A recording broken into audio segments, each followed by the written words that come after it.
માંગરોળ શેપા ગામની ખનીજ ચોરી મામલે આખરે ગુજરાત ન્યૂઝ કેશોદના અહેવાલથી જૂનાગઢ ખનીજ વિભાગ અધિકારીઓ દોડી જઈ ખનીજ માફિયા સામે કાર્યવાહી શરૂ કરી। માંગરોળ તાલુકાના શેપા ગામે ખનીજ ચોરી સામે ખનીજ વિભાગ દ્વારા આખરે તપાસ હાથ ધરાઈ છે।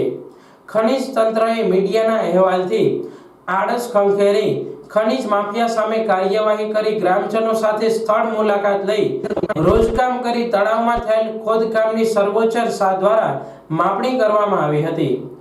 ખનીજ વિભાગ દ્વારા ગ્રામજનોને વિશ્વાસમાં લઈ રોજકામ કરી ગ્રામજનો સામે વાંચી સંભળાવ્યું હતું।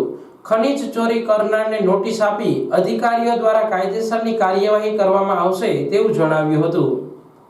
રોજ તારીખ 3/2/2024 રોજ શેપા ગ્રામજનોની ફરિયાદ અન્વયે માંગરોળ તાલુકાના શેપા ગામમાં ભૂસ્તર વિજ્ઞાન અને ખનીજ ખાતું જૂનાગઢની તપાસ ટીમ દ્વારા તપાસ હાથ ધરવામાં આવેલ। તપાસ દરમિયાન ગામ લોકોએ ગેરકાયદેસર ખનીજ ચોરીનો ઉલ્લેખ કરેલ છે, જે બાબતે ગ્રામજનોએ ગેરકાયદેસર ખનીજ ખોદકામવાળો વિસ્તાર બતાવવામાં આવેલ, જેની તપાસ ટીમ દ્વારા તપાસ કરવામાં આવેલ।